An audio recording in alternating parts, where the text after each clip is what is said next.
Hello, everyone. Welcome to Yandex Hall. Thank you for joining during this hot weather. Thanks Yandex for providing this cool atmosphere in this weather. And another thing that coincides with hot weather in Yerevan is that a lot of interesting people arrived to Yerevan, and I think over the past couple of weeks, the number of AI researchers physically in Yerevan doubled, because we have a lot of researchers visiting Armenia for various reasons.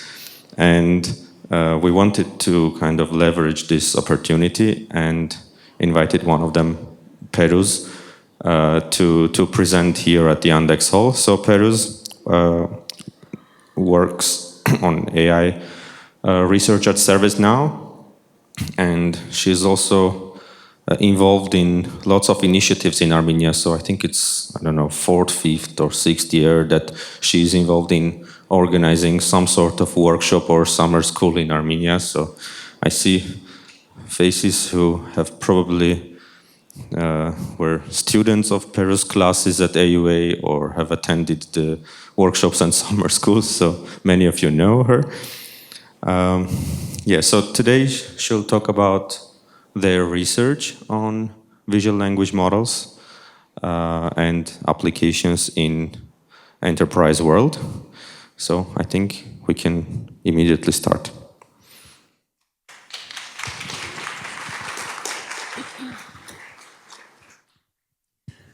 Hi, everyone, and thank you so much for Hrant for the nice introduction and for Yandex for the invitation to this event. So today I want to talk to you a bit about the work of my team at ServiceNow, focusing on enterprise applications to AI and the way we approach enterprise applications. All right. So let me give you a bit of background about me. As Hrant said, I work at ServiceNow as a research scientist. I also have an appointment as an adjunct professor at McGill University. In the past, I've held various positions in the area, in the AI space, including being a professor at AUA here for a few years. Before we start today, I want to say that everything I tell you here about our work would not have been possible with the many, many researchers and especially the student interns that we've had over the period who contributed to the works we're going to talk about, including many professors we collaborate with at Mila, and they're the last row there. And I want to thank them, and I'm sure there are other collaborators, external collaborators I'm forgetting here, so they will have to forgive me for that. All right, so before we start, I want to also get to know the audience a bit. So how many of you here are with an engineering background? Yeah, good. I'm not going to ask the remaining questions. I think all of you are engineering background, so I think I don't need to tell this audience that AI has made a lot of progress this past years, right? We can summarize text, we can generate code, we can generate very amazing, natural, and very creative images with AI. Unfortunately, however, not all images are natural, nor creative. In fact, there are many images in the world that are very boring. And this is exactly the types of images that we are interested in the enterprise, okay? We need to be able to understand these images, interpret them, answer questions about them, maybe generate them, right?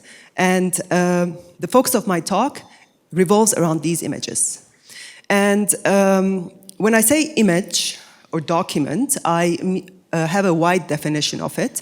A document can be a PDF document with some text and charts. It could also be a screenshot, or it could be a plan, an architectural plan, or some flow chart. Okay, so anything you see on a screen, kind of, while you're working, this is the type of images I'm going to talk to you about. And the reason why these images are important is because in an enterprise setting, especially in ServiceNow setting, so first of all, let me tell you a bit about what ServiceNow does.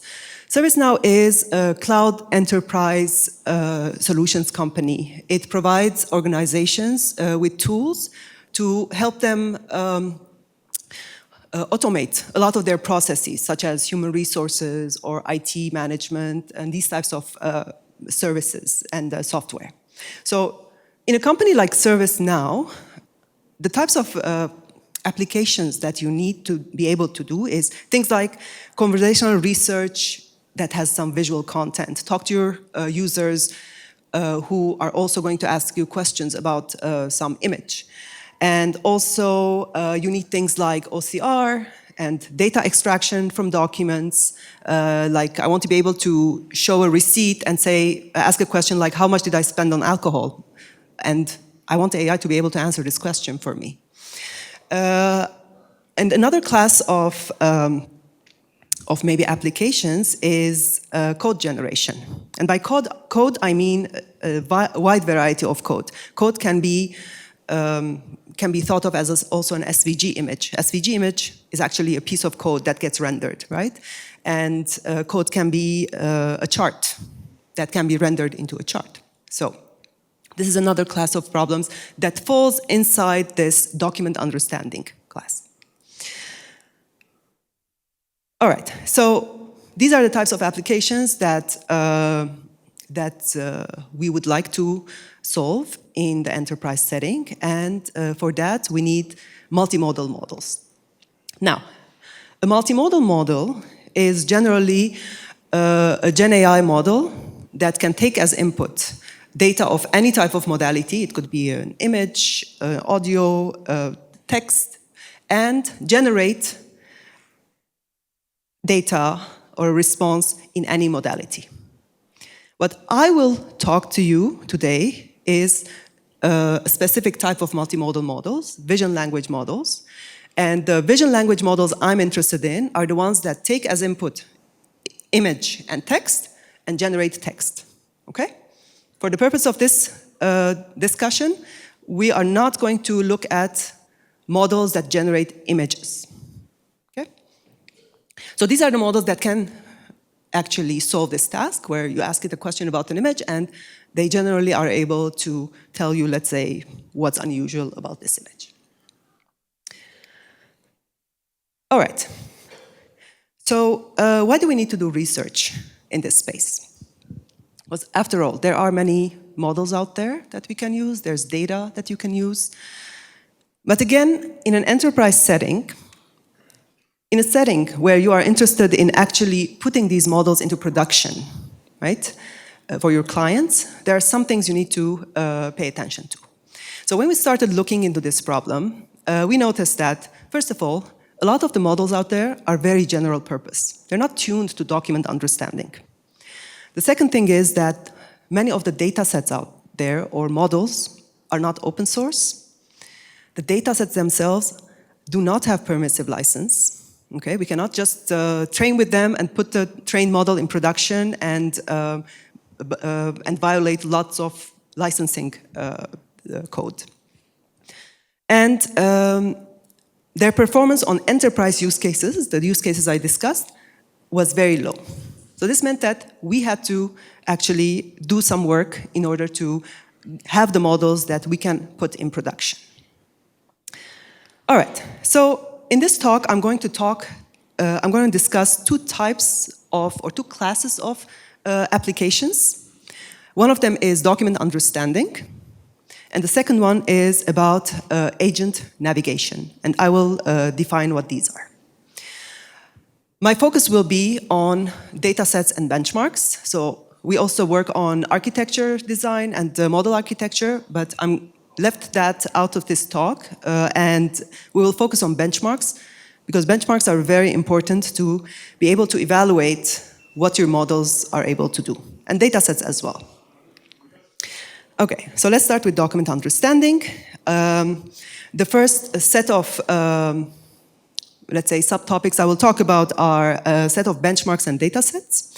Now, just to give a quick distinction between what a benchmark is versus a dataset. A dataset is usually a collection of data without necessarily any specific task or evaluation metric, whereas a benchmark is a bit more. A benchmark defines a task or many. It may be composed of a collection of data sets. It usually has a metric with which to evaluate something. Okay? So let's start with our first data set, big docs, which was the first thing actually we did in this space. And this was presented at iClear this year. Big docs is a collection of 4 things, if you like. It's a training data set composed of 7.5 million samples. It also contains a big docs bench, which is a benchmark for 10 document-related tasks. And we also have the toolkit, which helps you generate synthetic data in the theme of big docs, as well as some models that we released fine-tuned on big docs. And what we did with big docs is we first of all looked at everything we can find about document understanding, all the data sets that were out there, and started looking one by one at their licenses to see which ones we can use and which ones we cannot. So we collected a total of 133 data sets, and we discarded most of them. Only 16 had licenses that we can use. Now, after the 16, we also generated data and created about 10 additional data sets and included in Big Docs. Big Docs is, well, the new data sets we created were mainly generated by either crawling archive for the papers or looking at diagrams and table to text generation and generating vector graphics. These are the types of data sets that we added. All of them, again, comply with the permissive licensing that we are also interested in. And we released the data set publicly for anyone to use. The types of kind of themes in the big docs can be grouped into 3 groups. Either you're trying to extract some specific types of data from a form, or you are trying to caption some visual input or ask questions about a visual input, or there's another class of code generation. And these are all the data sets in Big Docs classified, and you can take a closer look at this in the paper. But let me tell you a bit about the use cases, some of the use cases we also created in Big Docs bench. So this first set of tasks is all about code generation. So we have tasks such as, given a screenshot, can you generate the HTML code for the screenshot? Image to flow is a data set that generates JSON from a flow diagram, which looks like this. Table to LaTeX and image to image and text to SVG is another one, and I'll talk a bit more about this later. In the document understanding class, category, we have things like user intent identification, and chart to caption, etc. Now, I also want to talk to you about a few of the data sets that we created that are not in Big Docs, but I personally kind of find them fun and interesting. The first one is visual caption restoration. This is a new task that we proposed. And in this task, what you want to do is you want to reconstruct the caption of an image. This is different than captioning an image, where you can have multiple answers. Here, what you want to do is you want to look at the image, understand what it's talking about, and fill in the erased part of the text. There's only one answer to this question, okay? Now, humans are able to do this task very easily. And the good thing about this task is that the model cannot have any shortcuts. It needs to understand the image. OCR is not going to help you, and it requires some deeper level of understanding of both what the image contains and an understanding of the alphabet you are drawing on the image, because this is what you need to know to complete the image. Okay? And the fun thing is that when we first released the model and the paper and tested it, Qwen, as you see, has very low performance on it. But after we released the data, we tested the models again, and for example, Qwen's performance jumped up because we had a data set too, and we suspect that they probably trained with the data set that we have, right? All models became much better. All right, so the next data set is big charts. And this data set we started looking into because we saw that all chart data sets that were out there were not enough. So big chart is about chart interpretation. If you have a chart like this, I want to be able to ask a question about this picture, saying that calculate the ratio of the real GDP growth between dates X and Y. And by looking at the chart, I want the model to be able to answer this question. Okay? So we noticed that a lot of the data sets that are out there are synthetically generated. They're very simple and basic use cases. They're not based on real data, so there's a big distribution shift when you try to apply it to real-world scenarios. So what we did is we created a data set for this. That data set also connects with other projects that are happening in the company, and one of them is about time series forecasting with language models, which is led by Alex here, who is sitting in front. And this is about giving a series of numbers, a sequence of numbers, to a language model and asking it to predict the next time series, next item in the time series, like predicting stock prices or whatever. And the other product, which is a product now, is data analytics. This is about uploading, let's say, a CSV file of data and asking the model, what is unusual here? Is there an anomaly? And you may get answers like, oh, your sales are very low this month, there's something off, or anything abnormal that happens in the data.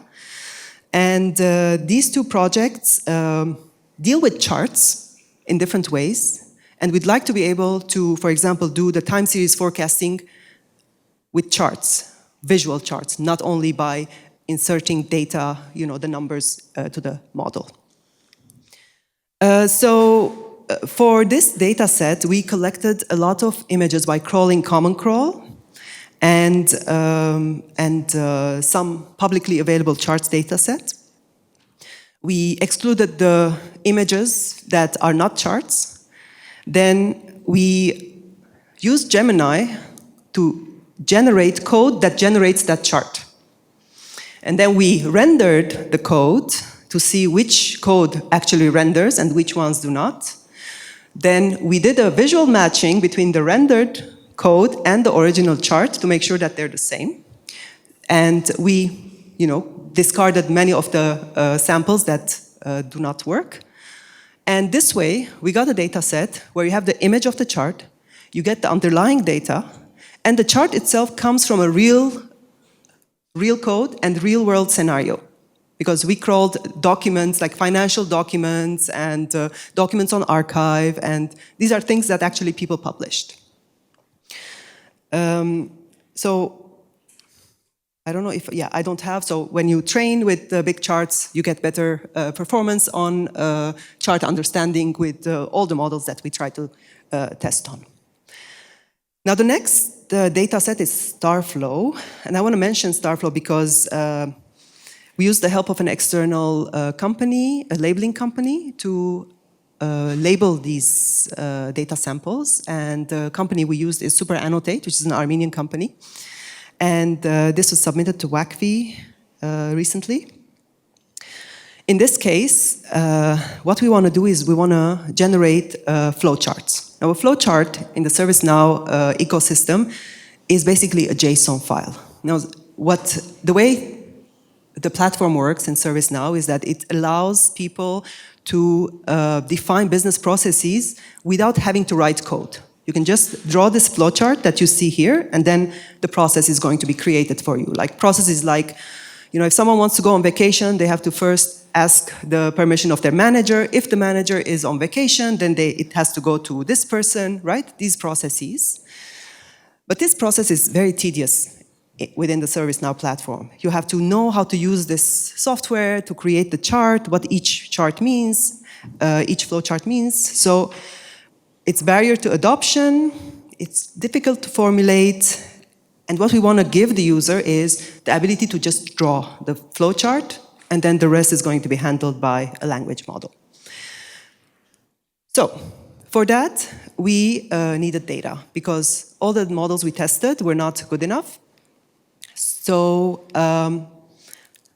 to go through this process, what we did is we had a bunch of flow diagrams inside our platform. We took these flow diagrams, we generated new ones based on heuristics, then we rendered each using JSON to some product called JSON to GraphViz. And then we got the human annotators to draw by hand each one of these charts, and either on a piece of paper or on the board. And we also created them inside the ServiceNow platform. So this way, we have pairs of sketches of charts to actual JSON, because we all have the original JSON. And this is what constitutes the Starflow data set. So this is the model generating the JSON that you see on the right top, and then we render at different stages of the code generation. All right, the final data set I'm going to talk about is star vector, again, because this was a fun project, and it is actually a series of papers, the first one of which appeared in CVPR. This is a data set that generates SVG images from image files, from JPEG, PNG, etc. It also accepts not only images, but also instructions. So if you want to draw, you have a picture of an apple, but you want to make it green, you give that picture to the model and say, now, do this in green. So it will generate an SVG image with given the instructions. And this data set was also created by our interns internally, and this is how it works. You provide it on the left picture, an image in pixel space, and it starts generating SVG code. And below we're rendering the code of the image, simply. All right, so this much about the document understanding. By the way, if you have any questions, you can ask me during the talk, or we can also have a discussion at the end. So the second use case I want to talk to you about is GUI agents. Okay, so what is an agent? An agent is a software system, usually an AI-based one, that tries to accomplish some goal within an environment on behalf of the user. Okay, these are agents that that need to have some planning ability and some memory, some reasoning in order to be able to do this. And one of the first agents was this Voyager, in this Voyager paper, where what they did was they, in a Minecraft environment, they created this agent, this character, that would accomplish some goals and figure out how to do it within the environment. In this case, for example, it's trying to build a house. Okay? But agents don't have to be only on Minecraft. Agents can be inside your computer anywhere. And again, in an enterprise environment, we're less interested in Minecraft and more interested in agents that can do some tasks for us, like, buy me a ticket to Armenia for next week, and or buy me a white shirt from Amazon. So these are the things that I would like to offload to my agent. And agents have been getting better increasingly over time. And one of the first agents were only able to perform tasks that had only that needed only a few steps to accomplish. Right? There are tasks that are very complex. If I ask my agent to buy me a white shirt from Amazon, these are many steps. You have to open the Chrome browser, type Amazon, type in the search box, click search. So this is a very long task that an agent needs to be able to do. And these agents that you see on the board are able to do the tasks 50% of the time correctly. So the performance of these agents is very low. Even though the length of the tasks that they are able to do increases with time, so it's roughly doubles every 7 months up until now. But they're still bad at doing this. Now, at ServiceNow, we have another project called Work Arena, which is a benchmark for testing how good an agent is. It's a collection of tasks based on the within the ServiceNow environment that are pretty complex. This is not solved at all. Models are not able to do most of these tasks yet. So this benchmark is still valid. But in general, how do you build an agent? An agent has many pieces. And there are usually two different ways of approaching the problem.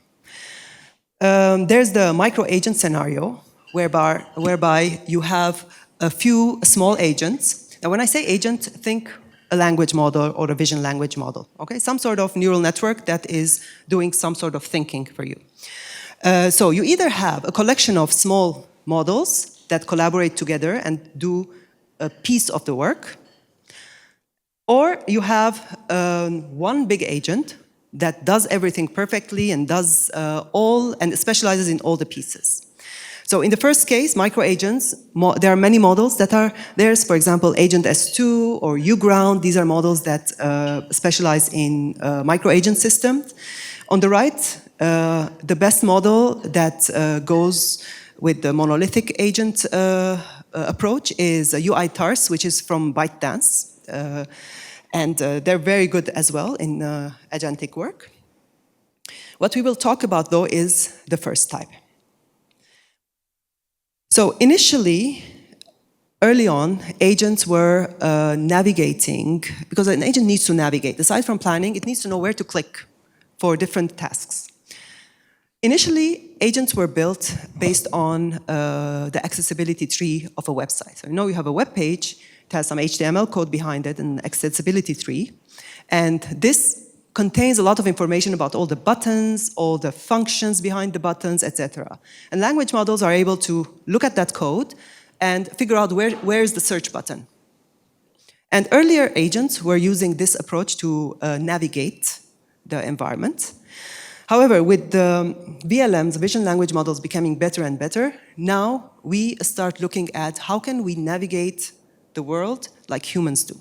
How can an agent look at a screenshot? Because humans don't look at the HTML code to know where to click, right?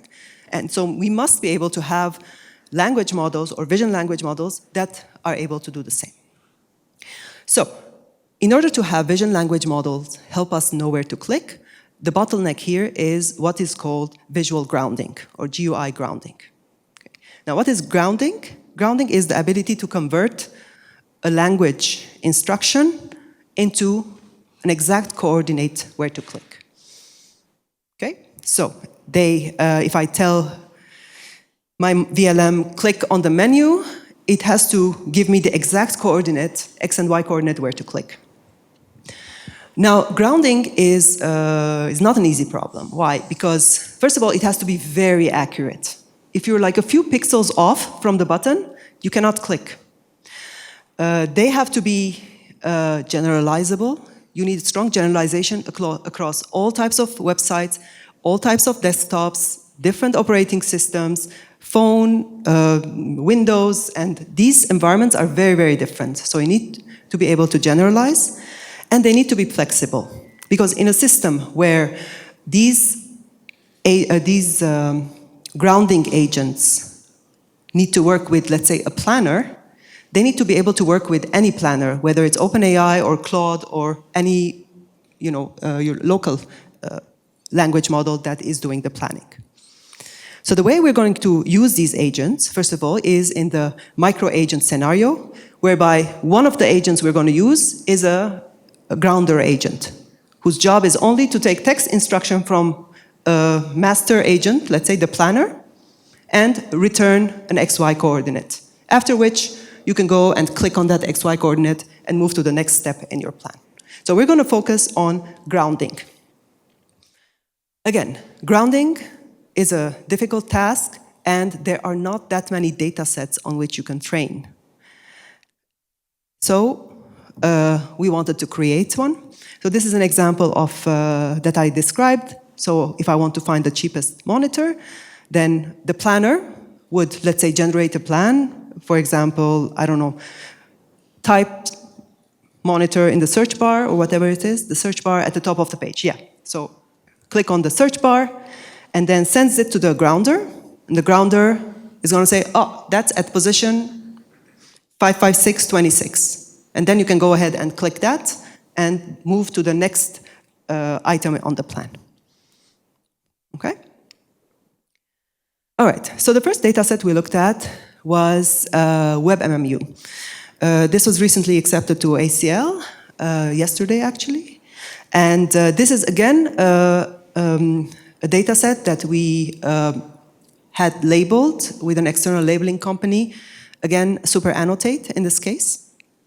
And for this data set, we looked at only web applications, so anything you see in a browser, not in an operating system. So this is a data set that is that provides you with first of all, a unified benchmark. Sorry, this is not a data set, it's a benchmark. Okay, this is only to evaluate agents. So it provides you with a unified benchmark for different tasks. It is multilingual, so we used websites from 4 different languages. And we had experts annotate the data set. So the types of tasks that we considered here go a bit beyond grounding. So first of all, we have layout understanding, and we have a bit of reasoning, step-by-step reasoning, and we also have code generation and editing. Questions like, if I were to click on this button, what would the next, what would change on the image? Tasks like this. Here are some examples of the data we annotated in this data set. And again, we are only interested in this talk about the grounding tasks, which are the first 2, I guess. Yeah, so we have website design mockup, where we want to be able to identify we want to be able to give the model a mockup of a website, and we want it to generate an HTML code that matches this mockup. Okay, that has like the menu above, and you have the sections properly based on the sketch that I gave it. So this type of testing enables us to estimate how well a model is able to understand what it's seeing, so to speak, right? And we also have grounding tasks, we have complex reasoning, but again, this data set or benchmark is beyond grounding. So finally, I also have the UI vision benchmark and a star UI dataset. These are basically the same type of data. One is a dataset meant to be used for training, and the other one is a benchmark for testing. There are both open source, open license. We have released them for the public, and this was presented, the UI vision was presented at ICML, and Star UI is going to be published soon, or submitted soon, actually. And here our challenge is, our target is desktop applications. And in order to make this dataset compliant in terms of licensing, we only used open license applications, things like VLC and OpenOffice and these types of applications in order to do the tasks. The challenge one of the challenges in GUI grounding is the case when the screen is very crowded. Okay, so a lot of grounding tasks are easy for today's models when you have a few buttons on the screen and the model is able to pick it, or when the buttons are very big. But when you have an interface like this one, where buttons are small, there's no text on the button telling you what they are. It's very specialized, even for humans. And it's dense. Models tend to perform very poorly on this type of data. So we targeted these types of data sets or screenshots. And what we did was we asked annotators to ask a few questions or a few tasks about the environment. For example, save the file or change the color of this ball into green, these types of actions. And then we recorded videos of them actually doing the task. Okay, so we have a lot of video of people doing the task. And then what we did is we took these videos and took screenshots, one after the other, the important screenshots where you have a transition of state. And we generated the grounding data for that. These are all the applications that we included in UI Vision. It's a total of 83 applications in 6 domains and many labeled pairs and demonstrations. These are the types of tasks that we have. One of them is action prediction. So we give the model a sequence of actions, clicks, and then we ask it, can you predict what I should do next? And we try to train the model or benchmark the model against the action prediction. Element grounding is one of the tasks, like figuring out, what is the where is the save button. It should be able to tell me where the save button is in that specific environment. And layout grounding is another task, which is not about specific buttons, but about a collection of buttons. This is about the model being able to identify, let's say, where's the area that is responsible for editing text. The buttons where you have the bold and italics and this and that. So it has to be able to identify the entire area. And again, this is about the model understanding the layout well. So again, to go a bit deeply, these are some samples from the keyframes that we extracted from the videos. You see that the annotations are very dense. This, like the first image there, is a very dense annotation. Like models perform very poorly on these types of data. And layout understanding is another one where during our tests and trainings, we realized that models that are able to identify layouts are generally better at identifying or doing grounding, identifying the exact button where to click. And finally, it's action prediction, where we give the model a few actions and a screenshot that corresponds to that action, and we ask it to predict the next action to do. Okay? Okay, so for future directions, what we want to investigate further is about the safety or security of these models, about attacks on these types of models. So if you have an attack on the image, you don't want your models to spiral out of control and give you dangerous information or dangerous places to click. You ask it to save, it deletes, or things like that, right? And this is the next, let's say, era of research that we are diving into, and a few other topics that we will be investigating over the next 6 months. Thank you very much. This is all I wanted to tell you today, and I will listen to your questions now. Thank you.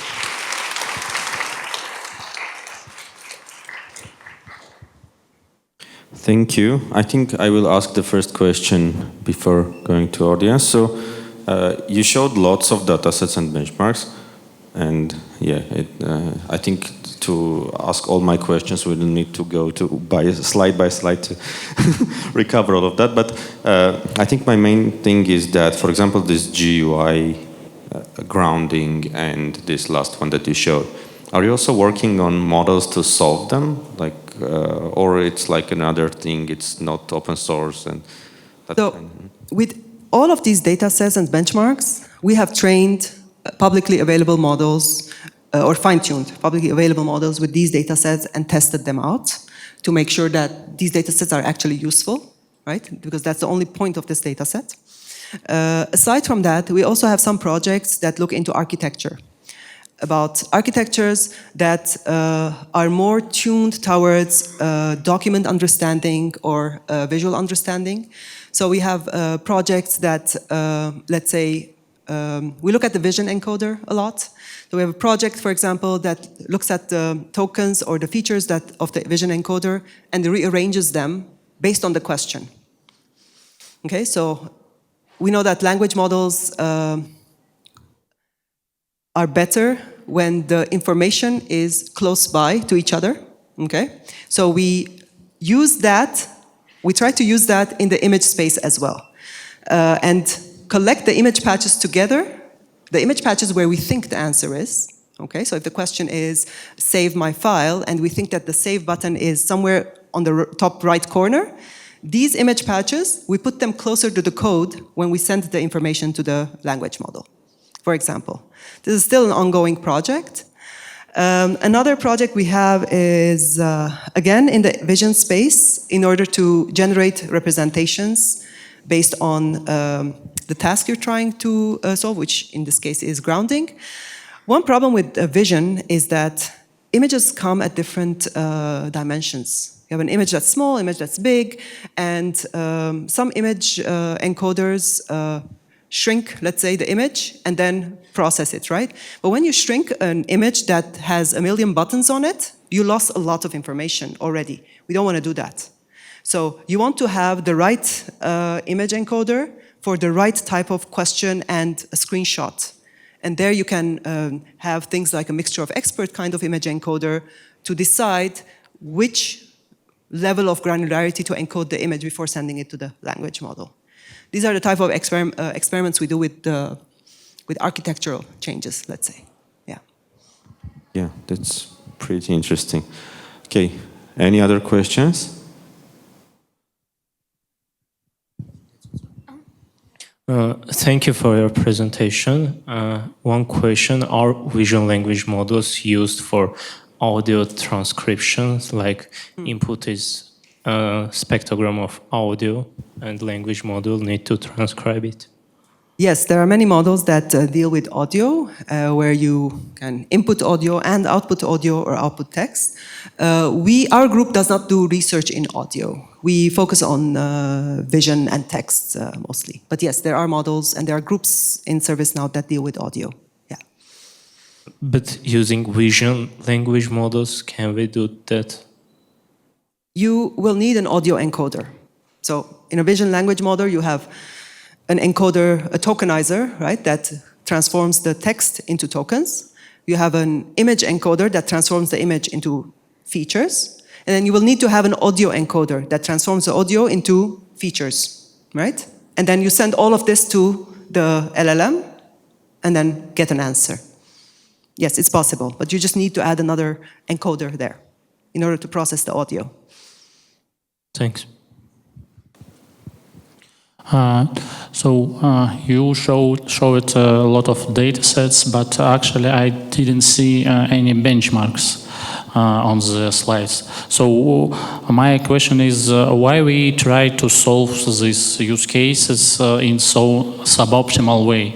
I mean, if we can get data from operation system, from window handler, precise coordinates, and try to understand it instead of use videos and instead of use screenshots. Maybe it will more precise, have more performance on benchmark in this case. So you mean, why don't we use, let's say, the textual representation of these images, for example? It should be not textual, it could be direct information. Why we try to learn our models with the text representation, video representation as is, instead of try to pass to model more effective way, like actually inside the operation system we have a lot of data which have a more precise of user action. Yes, so the operating system has a lot of, let's say, encodings of visual of actions, right? That can be, let's say, be called through APIs or code, right? Yep. Inside operating system, you have precise coordinates of window, precise headers of window. You can get a lot of string constants which already show inside on the screen. Yes. So one thing is that the input to these models is natural language. So that's very imprecise and it's very human-like language. It's not code. So we can't execute something without having a language model in the middle, first of all. And it is possible to have an LLM look at the underlying code or operating system tree in order to determine the exact coordinate to click. Yes, that's possible. And earlier agents were doing that. But there you have a different problem, the problem of context length. Because these accessibility trees, whether it's in the operating system or the browser, they are huge. And language models are not good at finding a few coordinates within a huge pile of text, and they hallucinate. And this is where using only language starts failing. Okay? Because you can't paste the entire accessibility tree inside the context window of a language model, whereas vision is a bit different. Maybe you can try to do both in a way. Like, for example, some of the solutions use DOM in browsers, right? So I think part of the question was about having access to that kind of DOM from the operating system that I don't... Yes, there are models that do that, actually. There are some papers like... And they're not better than... No.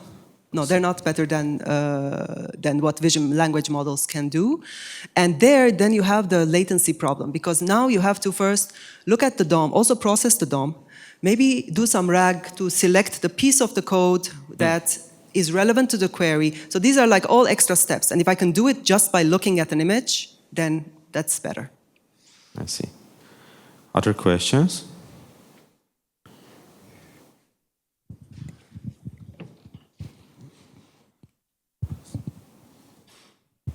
Yeah, thank you for the talk. Can you tell a bit more about the results and maybe like other people who are trying to build the same models and solve the same problems? Where do you stand? Yeah, so I didn't put many charts in there because I didn't want to overwhelm you. But the results basically show, well, they're slightly different for different data sets. But in all of them, training on our data set improves the models, including open source models and including when we compare our fine-tuned models to proprietary closed source models like Qwen and, not Qwen, I guess, OpenAI and Claude, right? In most cases. In some cases, no, it's compatible. But even then, it's hard to compare because we don't know what these models are trained on. And we are working with, let's say, a Qwen 7 billion, and we're just fine-tuning on top of that, right? But both in charge understanding and like actually everything that I described. Otherwise, there's no point in doing all this work and designing all these data sets if it's not going to help. We definitely see improvement for all this. Okay, can I get a follow-up question? What's like the hardest task, like the task that the models perform the worst on? I would say chart understanding was pretty bad. And the VCR task, not anymore, but before we released the data set, most models were terrible. And actually one model that was good, it was some obscure model that was trained on document understanding only, and that performed very well. So I think initially that was one of the tasks that was hardest. Well, not anymore. Okay, thank you. Hello, thank you for the talk. I have a question that actually originates from the later parts of the talk when you talked about GUI, but I think it also relates to the previous tasks. So yeah, as you mentioned, answering Hans' question, like it's sometimes difficult for the model like to encode every single detail on an image, like very small text, very large, high-resolution image, so on. So sometimes the approach that is taken during building the model is giving the model the ability to extract a piece of image or extract a piece of image before feeding it into the model.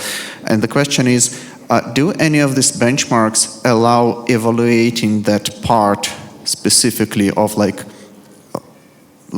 actually make sure that the model sees and understands the relevant part of the image to do the job? I think one of the tasks we had in UI Vision, which is about layout understanding, questions like, where are the buttons that deal with editing the code, let's say, or editing the style of the text? So these are, let's say, tasks that would help you evaluate or train your model for understanding. Yeah. And to add to that, there are actually vision language models where that do exactly that at test time. They take an image, then crop the image and zoom in into the part that the model, let's say, first determines the answer should be, and then they do the grounding. But that's like a few calls to a language model just to get one coordinate, right? It's not ideal either. I think also these recent models support variable length tokenization, right? It's yeah, also Quen, for example, useful. does that, and Quen is actually the best in terms of image processing for this task. It's the best among all the models we train. Yeah, there was a question there. Thank you for the talk and thank you for the data sets. I have two questions. Number one, can you share some insight on what was your motivation behind the VCR task?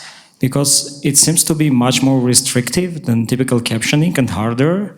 So what are the benefits that you expect to get from it? And number two, do you have any tips and insights on your techniques for error analysis on any of the models that you're building to understand where and why the models are actually underperforming? Okay, so to answer your first question, VCR, I think what we were doing, or we were trying to do, we were thinking very hard about how to design data sets that could not be gamed. Like, models are very good at finding shortcuts, just using the image, let's say the image to answer the question, or using just the text to answer the question. So we're trying to think of a way to force the model to look at both the image and the text and the image of the text, if you like. Because in the VCR test, you need to know what each character looks like. It's no longer just tokenization, right? So this is how we came to this conclusion. When we were looking at data sets, we were seeing that models were able to do some of the tasks without having to look at the image, or by having a very vague, blurry view of the image, and they were able to do it. So we were trying to design a model that, a data set that would force the model to actually learn, to integrate both these modalities. And your second question was about data, about error analysis. Error analysis is heavily focused on experimentation. Like, when we get a good result, we don't believe it. You know, we keep trying and removing pieces from the model and adding and training with different subsets of the data. We also look at the results and see if we can group the errors in a certain way to see if there's a common errors that the model is failing at to get better insights. So I think depending on the use case, it's a lot of experiment design, actually. That is the thing to focus on, to know exactly what is your hypothesis that you want to test, what's the experiment that's going to help you prove your hypothesis, and it's like good old scientific method is, I think, the only way to go. Hi. My question is that, are you planning to work on the interpretability of these models as your future works? I think the short answer is no. We're not planning unless we have a very strong reason to interpret. I think I actually was interested in interpretability at some point, but I have recently not looked at that literature or into it for a while. But unless we have a strong reason for it, for now, we don't. We are planning on, actually, I think, and I think many of my colleagues share my belief, is that security is a more important thing to focus on. Because these agents that I talked about, they're being released everywhere. ServiceNow is releasing agents, and many other companies are releasing agents. I don't know if they're thinking seriously about the repercussions of these agents. Once you give these models access to your computer, to your passwords, to your ability to click wherever they want, that's a bit scary. You need to make sure that you're not going to get attacked. You're not going to get, these models should not be able to do things that you don't allow them to do. And we want to focus on that again, because in an enterprise setting, you cannot afford to have these kinds of security risks. Thanks. One quick follow-up on Hran's question on this VCR. So I think I agree, and I see why you believe that it will force the model to not cheat and actually learn things. But then maybe a way to evaluate whether it actually happened is to do further transfer learning to other tasks after VCR, right? Like if you have forced the model to actually look at the things that matter and solve this, maybe it's a good pre-training for other things. Did you look into that? Yeah, that could be. We haven't looked into that, no, but we did. For the VCR, by the way, we have, because it's a synthetic data set, we have 3 levels of tasks. We have easy, medium, hard, and we have a test set that we haven't released. So we evaluate models on the hidden test set that we just keep for ourselves. And honestly, a lot of models are already very good at the easy and medium are already solved. Hard is even on the hidden set. So it's like training on VCR helps a lot. Do we have any questions? Mm-hmm.